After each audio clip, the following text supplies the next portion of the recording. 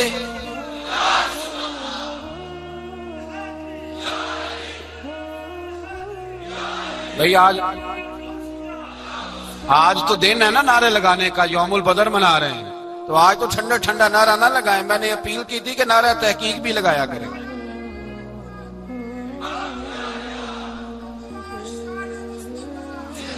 تو بھائی یہ یاد رکھیں, سمجھے اس بات. فرمایا حضرت ابو بکر صدیق فرماتے ہیں پہلے 1000 پھر 3000 پھر 5000 فرشتے آئے, اور جوک در جوک فرشتے آئے. کہتے ہیں سرکار ساری رات روتے رہے, ساری رات.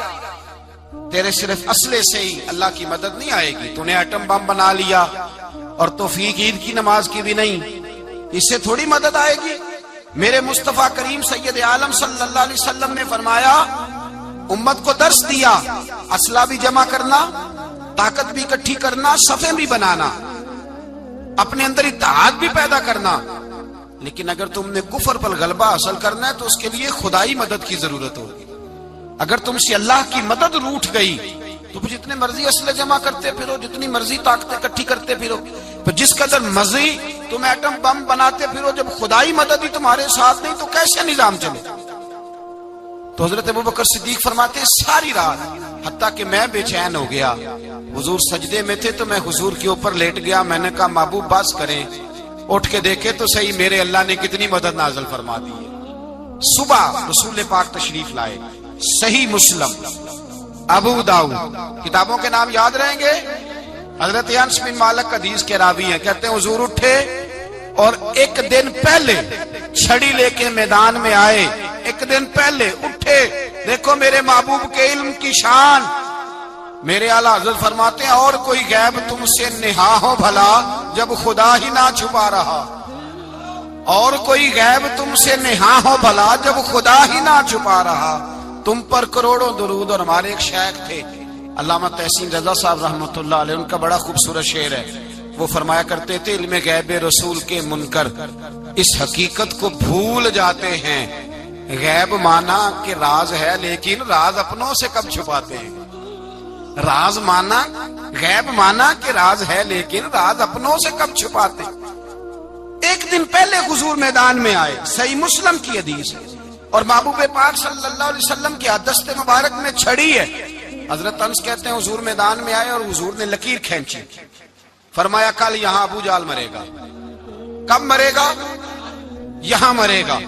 فرمایا یہاں عتبہ مرے گا, یہاں عتبہ مرے گا, یہاں ولید مرے گا.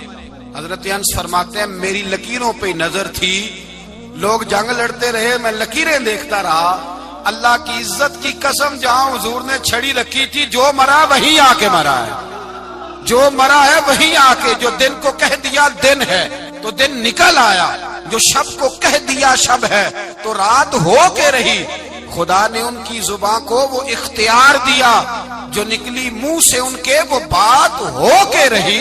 فرمایا جہاں حضور نے چھڑی رکھی تھی جو مرا ہے وہیں آ کے مرا ہے میرے رسول کریم سید عالم صلی اللہ تعالی علیہ وسلم نے. اگلے دن صبح اٹھ کے صف بندی بنوائی.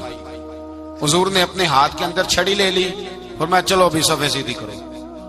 کیا کرو؟ کرانی چاہیے نا صفے سیدھی, ہمیں کر بھی لینی چاہیے نا. حضور نے فرمایا تم صفے سیدھی کرو, اللہ تمہارے دل سیدھے کر دے گا. تو یہاں سیدھے کرانے والے ہوتے ہیں, کرنے والا. اور میرے نبی پاک صلی اللہ علیہ وسلم نے فرمایا جب تم نماز کے لیے صفیں سیدھی کرتے ہو تو رب تو تمہیں دیکھ کے مسکراتا ہے جو اس کی شان کے لائق ہے. حضور صفیں سیدھی کرا رہے تھے. حضرت سواد انصاری ایک صحابی تھے تو پیٹ ان کا بڑا تھا. حضور نے چھڑی رکھی. فرمایا پیچھے ہٹ تھوڑا سا, بڑا پیٹ تھا. چھڑی لگائی نہ تو کہنے لگے حضور کیوں ماری ہے چھڑی آپ نے مجھے. نبی پاک صلی اللہ علیہ وسلم نے فرمایا چل ناراض نہ ہو, بدلہ لے لے. کہنے لگے لائیں دے بدلہ. حضور نے چھڑی پکڑائی تو کہنے لگے کپڑا ہٹائیں. حضور نے کپڑا ہٹایا تو جس میں اقدس چومنے لگے. کہنے لگے محبوبہ پتہ نہیں تھوڑی دیر کے بعد کیا بننا ہے. میں نے کہا جاتی جاتے بوسے ہی لے لوں حضور, بوسے ہی لے لوں جاتے جاتے مصطفیٰ کریم. اور یہ واقعات کئی صحابہ کے, حضرت عکاشہ بن محسن کا بھی ہے اور بھی کئی لوگوں کا. میرے رسول پاک علیہ السلام میدان بدر میں, بدر کی فضا عرض کر رہا ہوں. دو صحابی تھے, ایک کا نام حضرت حذیفہ بن یمان اور ایک کا نام حضرت حسین. یہ دو صحابی ہیں رسول پاک صلی اللہ علیہ وسلم. یہ کہیں سے آ رہے تھے واپس, ابو جال کی ملاقات ہو گئی. جنگ میں جا رہے ہو, اپنے نبی کے لیے آئے ہو, مدد کرو گے؟ انہوں نے کہا نہیں ہم تو ویسے ہی آ رہے تھے. ابو جال نے کہا اگر ویسے ہی آ رہے تھے تو ٹھیک ہے جاؤ. وعدہ کرتے ہو لڑو گے تو نہیں؟ کہا نہیں لڑیں گے. یہ دونوں وعدہ کر کے آ گئے حضور کے پاس. کہا یا رسول اللہ ہم نے اس سے وعدہ کر لیا ہے لیکن ہمارا ارادہ تو لڑائی کرنے کا ہے, ہمیں تو یہاں کے پتہ چلا ضرورت پڑی ہے. تو نبی پاک صلی اللہ علیہ وسلم نے فرمایا تم نے وعدہ کر لیا اب تم نہیں لڑو گے. کہا یا رسول اللہ کافر سے وعدہ کیا ہے. میرے نبی پاک نے فرمایا کیا تو مومن نے ہے نا. کس نے کیا ہے؟ اللہ اکبر. کوئی وعدوں کی پاسداری نہیں کرتا. میدان بدر میں جہاں ایک ایک فرد کی ضرورت ہے, ایک ایک فرد کی, وہاں رسول پاک نے فرمایا مومن نے وعدہ کیا ہے لہذا ہم دو مجاہد کاٹتے. فرمایا تم بیٹھ جاؤ تم نہیں لڑو گے. اب دونوں لشکر آمنے سامنے ہوئے, آمنے سامنے. سب سے پہلے آنے والوں میں سے ادھر سے ولید آیا, عتبہ آیا, اس کا بھائی شیبہ آیا. یہ تین آئے. کہنے لگے حضور ہمارے مقابلے میں بھیجے. نبی پاک نے انصار میں سے بھیجا. کہنے لگے یہ نہیں ہمیں چاہیے, ہمارے مقابلے میں قریشی اور ہاشمی بھیجو. برادری کا بڑا شوق تھا نا قریش میں. حضور نے فرمایا چلو تمہارا جلدی مرنے کا ارادہ ہے تو بھیج دیتے, ٹھیک ہے تمہارے پائے کے بھیج دیتے ہیں. حضور نے فرمایا چلو امیر حمزہ اٹھو. حضرت امیر حمزہ اسد اللہ و رسولہ اٹھ کے کھڑے ہو گئے. فرمایا چلو علی آپ بھی اٹھو. شیر خدا تو یوں اٹھے کہ جیسے پہلے سے ہی کھڑے تھے. حضور نے فرمایا چلو. ابو عبیدہ بھی اٹھے, تینوں صحابی اٹھے. حضرت عبادہ ذرا بوڑھے تھے، ان کے لیے تھوڑا مشکل ہوا دشمن کو سنبھالنا، باقی تو دونوں نے کاٹ کے رکھ دیے دشمن. اور حضرت علی رضی اللہ تعالیٰ عنہ نے دیکھا نا جناب عبادہ ذرا زخمی ہو گئے، دشمن ان کا بھاری ہو رہا تو دوڑے گئے، مارا حضرت عبادہ کا دشمن بھی مارا، اور جناب ابو عبادہ کو کندھوں پہ اٹھا کے در رسول پہ لے گئے. کہنے لگے سونیا یا رسول اللہ آپ کے دشمن میں مار آیا ہوں، غلام بچا کے لے آیا ہوں، یہ میں لے آیا ہوں آپ کی. یہ شان ہے حضرت علی شیر خدا کرم اللہ. اب جنگ کا نکارہ بجا، کہاں 1000. ایک مرغ کہنے لگا نہیں پورا 1000 نہیں تھا، 950 تھا. میں کہا چل تو 900 کر لے یار، اس میں کون سی حرج والی بات ہے. پھر بھی 900 اور 300 کا کیا مقابلہ. اور پھر اسلحے سے لیس 1000 کا لشکر. میرے رسول کائنات سرور عالم صلی اللہ علیہ وسلم جب جنگ چھڑی، امیہ بن خلف بڑا مارتا تھا حضرت بلال کو، جناب بلال کے قابو ہی آ گیا، حضرت بلال کے قابو آ گئے. کہنے لگا معافی مل جائے گی، معافی مل جائے گی، معافی مل جائے گی، دوڑنے لگا. حضرت عبد الرحمن بن عوف کہنے لگے بلال جب کوئی معافی مانگے تو دے دینی چاہیے. فرمایا سب کو دینی ہے، اس ظالم کو نہیں دینی. پکڑ کے مارا جناب سیدنا بلال حبشی رضی اللہ تعالی، پکڑ کے مارا. فرمایا مجھے بڑی سزائیں دیتا تھا. اس امت کا فرعون ابو جہل نے ساری زندگی ستایا ہے.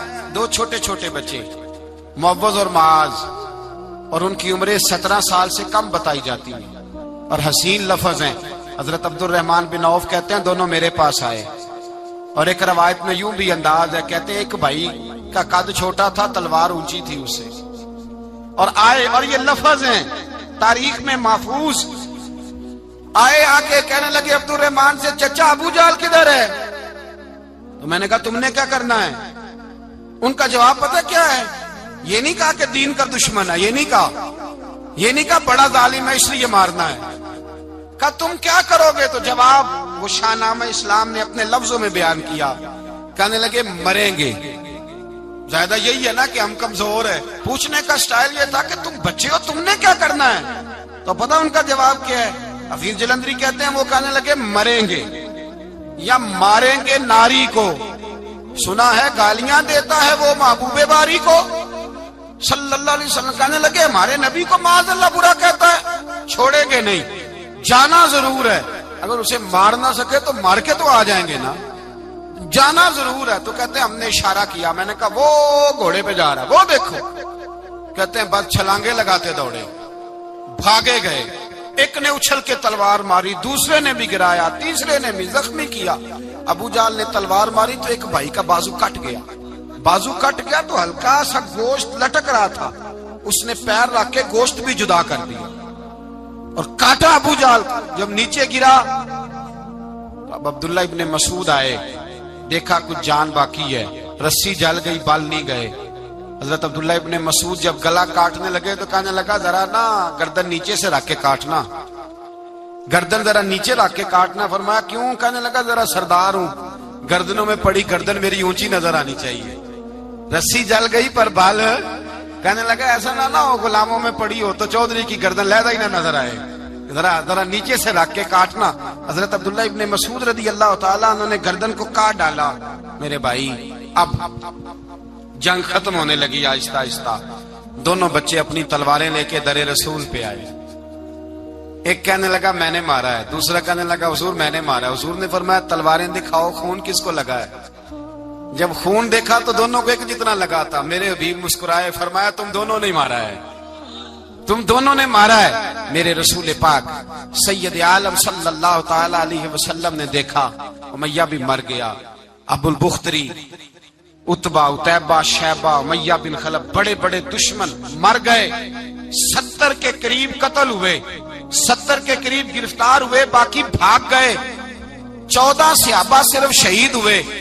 ان کے جو مر گئے نبی پاک نے کنویں کے اندر پھینک دیے، اور کنویں کے سرانے کھڑے ہو کے ذمہ داری سے، سیاستہ کی روایت عرض کر رہا ہوں، ذمہ داری سے حضور نے بدر کے کنویں پہ کھڑے ہو کے فرمایا او کافرو، او فلاں بن فلاں، او فلانے کے بیٹے فلانے، تم نے دیکھ لیا میرے رب کے وعدے کتنے سچے ہیں.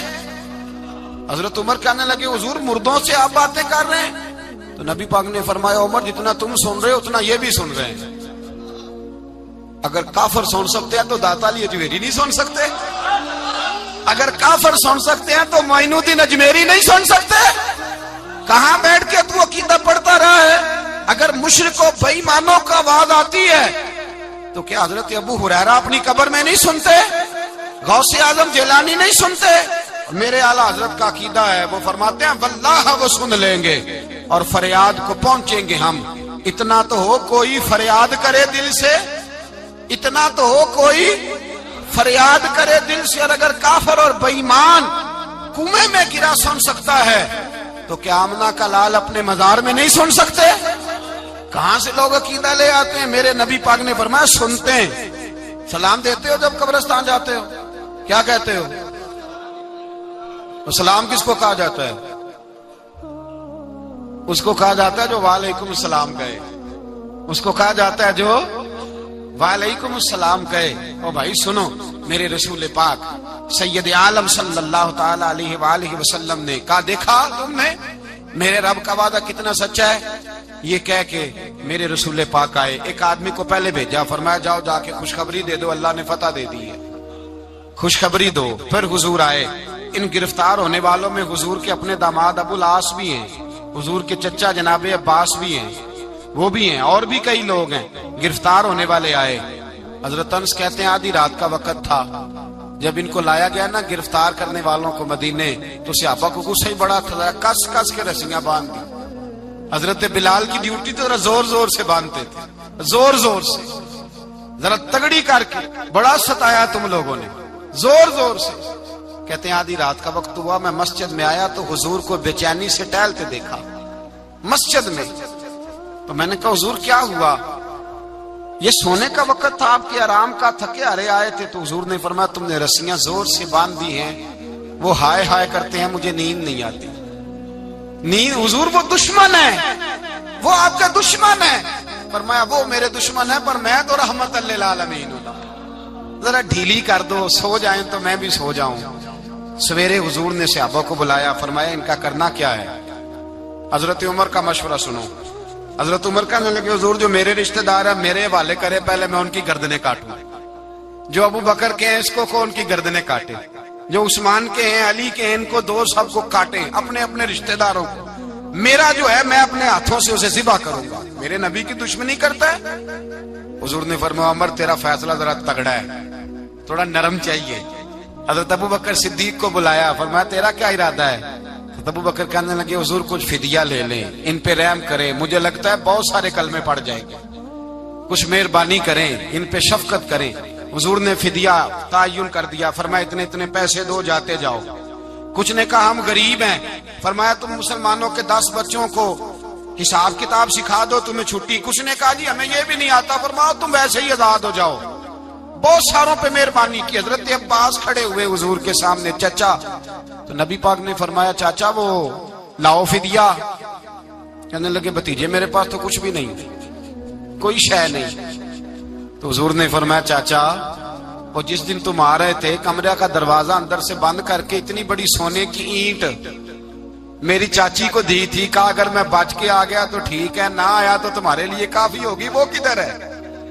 خیال آیا، حضرت عباس کانپنے لگے۔ یہ سن کر حضرت عباس پر راشا ہوا طاری کہ پیغمبر تو رکھتا ہے دلوں کی بھی خبرداری۔ خیال آیا مسلمان نیک و بد پہچان جاتے ہیں اور محمد آدمی کے دل کی باتیں جان جاتے ہیں۔ کہنے لگے وہ کدھر ہے؟ جناب عباس کہنے لگے محبوبہ وہ تو فدیہ تو میں دوں گا ہی اب، لیکن میں مان گیا ہوں آپ اللہ کے سچے رسول ہیں، اس لیے کہ میرے اور میری بیوی کے علاوہ کسی کو اس بات کی خبر نہ تھی۔ اسی جنگ میں حضرت ختیجہ کا وہ ہار آیا جس کا تذکرہ میں پچھلے دنوں کر چکا، اللہ تعالیٰ نے فتح دی۔ کسی جگہ بھی کوئی تکبر کا لفظ میرے نبی پاک نے بیان نہیں فرمایا، کسی جگہ حضور نے یہ نہیں کہا کہ ہم بڑی دانائی سے لڑے، ہم بڑے دلیر تھے، ہماری صف بندی بڑی سیانی تھی، یہی فرمایا وَلَقَدْ نَصَرَكُمُ اللَّهُ بِبَدْرٍ، اللہ نے ہماری مدد کی، اللہ نے ہماری۔ میری اور آپ کی زندگی میں جہاں نقص واقع ہوتا ہے نا وہاں ہم کامیابیاں اپنے کھاتے میں ڈالنے لگتے ہیں تو فضائے بدر پیدا نہیں ہوتی۔ یاد رکھیں اگر رات کو گانے سنیں گے، شراب کباب کے دور چلیں گے، تو پھر بدر کی فضا پیدا نہیں ہوگی، پھر تو کفر کی فضا پیدا ہوگی۔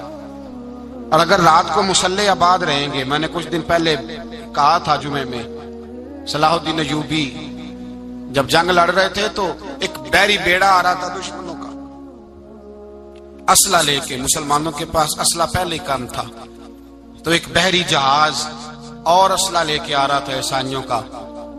تو صلاح الدین ایوبی ساری رات مسجد اقصی میں روتے رہے۔ سویرے ایک بزرگ ملے تو کہنے لگے، پہلے رات کو بھی ان سے دعا کے لیے کہا، پھر سویرے صلاح الدین کہنے لگے حضور دعا کرنا، مسلمان پہلے ہی کمزور ہیں اور عیسائیوں کا ایک بحری بیڑا اسلحہ لے کے اور آ رہا ہے۔ تو بزرگ کہنے لگے وہ تو بیڑا غرق ہو گیا ہے، وہ غرق ہو گیا۔ کہا کہاں غرق ہوا؟ تو کہنے لگے تو ساری رات روتا رہا تو تیرے آنسوؤں میں ہی غرق ہو گیا، تیرے آنسوؤں میں غرق ہو گیا، وہ اب نہیں آئے۔ کچھ دیر کے بعد خبر مل گئی واقعی ڈوب گیا ہے پانی میں۔ بھائی جب تو اللہ کو منا لیتا ہے، جب رب کی مدد تیرے آتا ہے، یاد رکھنا زندگی میں کہیں بھی آپ لڑ رہے ہیں، کسی محاذ پر بھی، اگر حق آپ کے ساتھ ہے تو پھر اللہ کی مدد آپ کے ساتھ، اور اگر حق آپ کے ساتھ نہیں تو پھر جتنے مرضی ہیلے بہانے کر لیں، وکیل مہنگا کر لیں، جج خرید لیں، پھر آپ دنیا کی ساری سیاست لڑا رہے ہیں، جب حق آپ کے ساتھ نہیں تو پھر رب کی مدد آپ کے ساتھ۔ آج شام کے اندر روز قتل ہوتا ہے، برما کے مسلمانوں پر زمین تنگ ہے، کشمیر میں اتنا خون بہہ چکا ہے کہ اب شاید کشمیر کی وادی خون پیتی بھی نہیں، اتنا خون بہہ گیا ہے۔ فلسطین قبلہ اول مسلمانوں کا مسجد اقصی یہودی کے قبضے میں ہے، مسلمان اپنی اپنی اپنی اپنی، اور ظلم کی بات یہ ہے، ظلم کی بات کہ ہم توحید کا اعلان کرنے والے، توحید کے ٹھیکیدار بننے والے، سلوٹ کرنے پہ آتے ہیں تو عیسائیوں کو بلا کے کرتے ہیں، یہودیوں کو بلا کے کرتے ہیں۔ میرے بھائی مسلمان کے پاس اسلحہ بھی ہے، پیسہ بھی ہے، دولت بھی ہے، ہر قسم کا ذخیرہ ہے، ضرورت یہ ہے کہ اسے خدا کی مدد نصیب ہو جائے۔ اللہ کی مدد جب تھی تو اسلحے کی ضرورت نہ تھی، جب تک خدا کی فضائے بدر پیدا کرے، فضائے بدر پیدا کرے۔ اگر حق آپ کے ساتھ ہے، اندر خلوص ہے، اور آپ لڑ اللہ کے دین کے لیے رہے ہیں، ذاتی اگر نام و نمود ہے، خواہشات ہیں، ذاتی آپ کے مفادات ہیں، تو پھر بڑی جلدی یہ سفر ناکامیوں کا سفر ہو جاتا ہے۔ فضائے بدر پیدا کریں، رضائے الہی کے لیے میدان میں نکلنے کا جذبہ اپنے دل میں پیدا کریں۔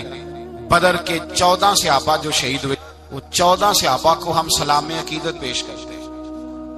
ان 14 کے لوگوں کو شاید نام بھی نہ آتے ہوں، لیکن اسلامی تاریخ میں انہوں نے ایسا حسن بھرا ہے، ایسا حسن بھرا ہے کہ کافر آج بھی بدر کے نام سے کامتا ہے۔